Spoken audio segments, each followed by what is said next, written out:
지금 수도권 집중 문제가 엄청 심각합니다. 저는 저 지역구가 광주 서구 갑인데 광주만 해도 호남권의 대표 도시입니다. 여기에 거의 매년 인구가 줄고 있습니다. 제가 2019년도에 처음 부시장을 내려갔었는데 그때 150만이 깨졌다고 그랬었거든요.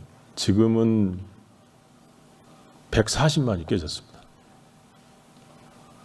이렇게 수도권 집중과 지방 소멸이 동시에 추진되고 있는 상황입니다. 굉장히 심각한 상황인데 이런 문제가 최근에만 있었던 것도 아니고 과거에도 계속 있어 왔고 지금도 현재 진행형으로 진행되고 있습니다. 그래서 과거 정부에서도 보면 계속해서 수도권 과밀 정책을 해소하기 위한 정책들을 많이 추진해 왔습니다. 멀리서는 김대중 정부 시절에도 했고 중간중간 이명박 정부, 가장 크게는 노무현 대통령께서 공공기관 이전과 함께 혁신도시 구축하는 이런 정책까지 계속 해왔습니다. 그럼에도 불구하고 지금 보면 결과는 어떠냐라는 걸 한번 봐볼 필요가 있습니다. 여전히 인구의 대부분 50%는 수도권에 집중돼서 살고 있습니다. 수도권 면적은 전 국토의 한 10분의 1밖에 안 됩니다. 그럼에도 불구하고 그 10분의 1에 거의 50%의 우리 국민들이 살고 있고 그다음에 그 GRDP도 거의 절반 이상이 수도권에 집중되어 있습니다. 청년 인구는 더 심각합니다. 전체 인구보다 더 많은 청년들이 수도권에 밀집해서 지금 경쟁하고 있고요. 500대 기업만 봐도 그 본사의 대부분들이 수도권에 있습니다. 70%가 넘고 국가 R&D, 국가에서 추진하는 중앙정부의 R&D 예산만 보더라도 거의 70% 이상이 수도권에서 쓰이고 있습니다. 그러다 보니까 부동산, 자산 포함해서 자산의 격차도 엄청 심해지고 있습니다. 과거에 한 배, 좀 넘었던 것들이 지금 2.6배, 거의 3배에 육박하고 있고, 대중교통만 하더라도, 물론 이제 수도권이 집중돼 있으니까 대중교통망이 잘 돼 있어서 많이 분담할 수 있는 교통 분담률이 높을 수도 있겠습니다만은 수도권은 대중교통 분담률이 50%가 넘습니다. 그런가 하면 우리 전남 지역 같은 경우는 거의 9%대에 머물고 있습니다. 이러다 보니까 계속해서 사람들은 수도권으로 몰려들 수밖에 없습니다. 지방에 가면 일단 불편합니다. 그러지 않겠습니까? 누가 이렇게 불편한 곳에서 살려고 하겠습니까? 이런 정책들을 계속해서 매 정부마다 추진해 왔고 그럼에도 불구하고 이 정도밖에 안 됐다라는 거에 대한 우리 총리님 어떻게 생각하시나요? 네, 제가 1년 동안 공직에 있으면서 지방에 이렇게 자주 다녀본 건 처음인 것 같습니다. 근데 생각했던 것보다 인구 숫자 굉장히 줄고 있고 정책을 보면서 제가 들었던 생각은 좋은 의도로 많은 정책을 핀다고 해서 이게 효과가 나타나지 않고 있는 거기 때문에 그리고 결국은 일자리가 있고 기업이 많은 큰 기업이 있고 그리고 이 기업의 생태계가 만들어져야 이 생활권이 만들어지는 거고 거기에 따른 젊은이들도 머무는 건데 이 정책이라고 하는 것이 굉장히 좀 어떤 것들은 분절적으로 이루어지기도 하고 그리고 그래서 저는 이번 정부 들어서 3대 메가 프로젝트라고 하는 이 기업을 가지고 생태계를 만들고 정주 여건까지 가는 이 전체적인 생태계 구성의 정책이 정말 중요하고 이것이 모범적으로 잘 만들어지면 새로운 부분의 시대가 열릴 거란 생각이 듭니다. 그렇기 때문에 여기에 정말 미래를 걸고 해야 된다는 생각이고요. 그 부분에서 정부가 해야 할 일과 민간이 해야 할 일과 함께 해야 될 일들과 이런 것들을 함께 계획하는 과제를 지금 진행하고 있다고 생각합니다. 네, 총리님 잘 말씀해 주셨는데요. 지금까지 중앙정부에서 추진한 우리 균형발전 정책들을 한번 보면 노무현 정부 때는 혁신도시, 공공기관 이전에서 혁신도시를 추진했습니다. 그다음에 이명박 정부는 대표적으로 5+2 광역권 개발계획이라는 걸 추진했고 그 중심에 30대 선도 프로젝트라는 것을 추진을 했었습니다. 그런 사업들을 쭉 보면 하나만 뭐 해서는 되지 않는다는 겁니다. 즉 노무현 정부 때 했던 공공기관 이전해서 혁신도시를 육성하겠다. 그게 제대로 혁신도시가 형성이 돼 있느냐라고 일반 국민들한테 여쭤보면 대부분은 고개를 저을 겁니다. 여전히 지금도 유령도시라는 이야기가 나올 정도로 주말 유령도시 이야기가 나오지 않습니까? 이렇게 될 정도로 돼 있고 30대 선도 프로젝트를 중점적으로 했던 이거는 거의 SOC 사업, 어떻게 보면 지역의 민원 사업들을 대거 발탁해서 선정해서 그걸 지원해 줬던 그런 결과, 결국은 한 부분에 대해서 지원을 했다는 겁니다. 그러니까 총괄적으로 누가 종합적으로 그려준 게 아니고 하나하나 따로따로 들어가다 보니까 총리님 말씀대로 어떤 정책 효과가 쉽게 나오지는 않았다는 거죠. 좀 속된 말로 몰빵을 해줘야 되겠다라는 정신 속에서 이루어졌다면 그런 것들이 훨씬 더 효과를 냈을 텐데 그렇지 않았다는 겁니다. 그럼 정책 목표 자체가 좀 잘못된 거 아니냐라는 걸 한번 생각해 볼 필요가 있어 보입니다. 우리 수도권에서 뭔 기능을 하나 떼다가 대표적으로 지금 공공기관 이전 정책이 그렇습니다. 어떤 기능을 떼서 지방에 내려 보낸다. 이것도 굉장한 효과는 있습니다. 인구가 거의 6만 명 이상이 지금 지역에 내려갔다고 하니까요. 효과는 있습니다만은 그게 더 효과를 보려고 하면 모든 부처가 달라들어서 할 수 있는 것을 다 해줘야 되거든요. 다 해줘야 되는 이야기는 무슨 이야기냐면 적어도 수도권하고 경쟁할 수 있는 그런 도시권을 하나 만들어 줘야, 생활권을 만들어 줘야 간다는 겁니다. 우리 국민들이나 우리 기업들이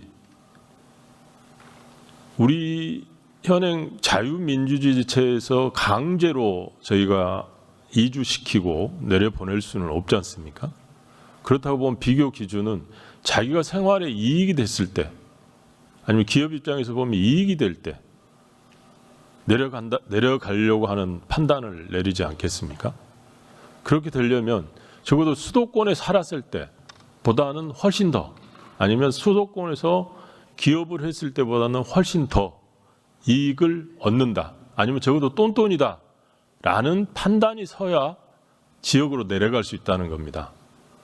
이렇게 하려면 앞서 말씀드렸듯이 어떤 한 부분에 대한 어떤 지원이나 뭐 이런 거 해서는 도저히 불가능하다는 겁니다. 그러려면 전 부처가 다 나서서 지금 해줘야 되는 거거든요. 그러니까 국토부의 아니면 산자부의 균형 정책이 거기서만 추진하는 게 아니고 예를 들면 교통망은 국토부, 교육 인프라는 교육부, 그다음에 뭐 의료는 복지부, 모든 중앙 부처가 모두 달라들어서 다 해줘야 된다는 겁니다. 뭐 적절한 A인지는 모르겠습니다만은 아이 하나 키우는데 엄마 혼자 키울 수 없잖아요. 엄마, 아빠, 할아버지, 뭐 할머니 다 온 가족이 달라들어서 매달려도 잘 키울까 말까 합니다. 근데 지금 보면 지방 균형 발전 정책이라고 하는 게 굉장히 분절적으로 총리님도 말씀하셨습니다만은 그게 부처별로 각각 따로따로 이루어지고 그게 종합되지 않고 어떻게 보면 지방에서 하나 요구하는 거 내가 하나 들어줄게. 그러면 그게 마치 균형 발전될 어떤 정책이다라고 하는 그런 전제하에 시작하는 것 같습니다. 그렇지는 않다는 거거든요. 지방에 가보면 돈도 없고 사람도 없습니다. 정말로. 근데 비견한 예로 하나 들어보면 수도권 순환도로는 지금 우리 예산처 차관님 한 삼순환도로까지 돼 있나요? 광주 말씀하시는 거 아니요, 수도권에. 수도권 지금 제2외곽 순환까지 지금 계획하고 있습니다. 그렇게 돼 있습니까? 그 민자로 많이 들어가 있습니까? 일부 구간은 민자고 일부는 재정으로 알고 있습니다. 대부분이 재정이죠. 수도권은 대부분 재정입니다. 광주만 해도 순환도로가 하나 있는데 상당 부분이 민자입니다. 왜 이렇게 돼 있을까요? 수도권에는 집중적으로 그렇게 투자가 되는데 국비가, 지방에는 투자가 안 됩니다. 돈이. 또 하나, 비근한 해로 광주 공항 이전 한번 보겠습니다. 광주 공항 이전하는데 기부대 양해 방식으로 하라고 합니다. 그거의 기본 취지는 내 땅 가져가려면 네가 똑같은 걸 다른 데 지어줘, 이런 거거든요. 지방에 돈도 없는데 그 돈이 어디서 나와서 그걸 지어줍니까? 반면에 수도권, 지금 논란이 되고 있는 용산공은 어떻습니까? 역사적 가치가 얼만큼 있는지는 모르겠지만 부동산 시가로만 보면 거의 100조가 넘어갈 겁니다. 그렇죠? 국유지죠? 네, 그렇습니다. 네, 국유지고 그 공원 다 만들어 놓으면 운영비가 매년 한 몇백억씩 들어갈 것 같은데요. 맞죠? 지금 뭐 정확히 추산하기는 어렵지만 그것보다 더 많은 금액이 나오는 걸로 알고 있습니다. 왜 서울에는 그거를 해주는데 지방에는 훨씬 적은 돈, 10조도 안 들어가는 거를 너희들이 좀 지방에서 보태서 해라. 서울은 그냥 서울시에서 돈 일부 부담하나요? 미군기지 이전하는데 서울시가 부담했나요? 안 했죠. 그렇습니다. 수도권과 지방의 투자 자체가 다르다는 거거든요. 이렇게 되면 누가 지방에 가서 살려고 하겠습니까? 있어도 돈이 안 오고 그 돈은 편의시설을 너희 돈으로 만들으라고 한다면 누구도 더 좋아지지는 않을 겁니다. 이런 측면에서 보면 지금 통합시가 돼서 광주 같은 경우는 행정 통합이 됐지 않습니까? 행정 통합이 됐는데 가장 우선적으로 해야 될 게 뭘까요? 행정 통합이 진짜 통합이 되려면 생활권 통합이 돼야 되겠죠. 그 생활권 통합이 되려면 가장 핵심적인 인프라가 뭘까요? 총리님, 교통 인프라라고 생각합니다. 교통 인프라고 그거는 생활권 통합뿐만 아니고 기업 지원에도 상당히 필요한 사안 같습니다. 다행히 이번 3대 메가 프로젝트 추진하면서 광주에 서남권 반도체 클러스터를 형성하겠다, 구축하겠다라는 원대한 계획이 들어가 있고 그 800조가 투자되면 실제로 거기에 생활권이 통합이 되지 않으면 기업이 제대로 정주 여건을 마련하고 물류 공간을, 물류 시스템을 확보하는 데 굉장히 어려움이 있을 겁니다. 근데 광역교통망 지금까지 구축하는 거 보면 국토부에서 어떤 역할을 하고 있는지 잘 모르겠습니다만 대광이권에서 하고 있는 게 대부분 지금까지는 각 부처, 지방에서 내놔봐 뭘 할 건지 그거를 넣고 빼고 하는 게 주요 대광이 교통망 계획, 광역형 교통망 계획이었던 것 같습니다. 그렇게 돼서는 생활권, 우리 지금 5국 3특 정책에서 추진하고 있는 광역권 내 60분 생활권을 구축하겠다라고 하는 게 달성되기 어렵습니다.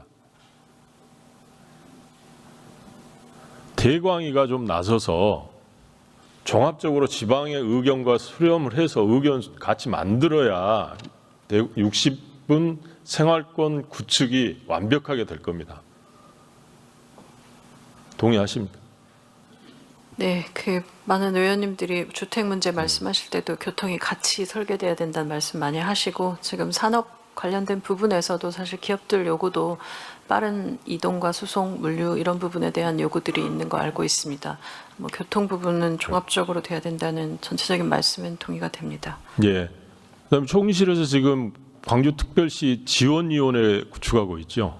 네, 예, 그렇습니다. 예, 지원위원회에서 시간이 다 돼서 그렇습니다만은 지원위원회에서 우리 대광이랑 좀 협의 잘 해가지고 광역교통망 계획을 충실하게 좀 구축해 주시기 바라고요. 실제로 그 지원위원회 회의가 얼마나 자주로 열리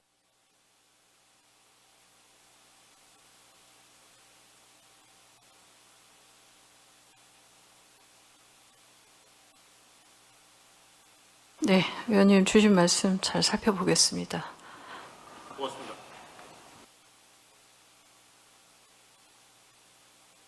네, 두고 가시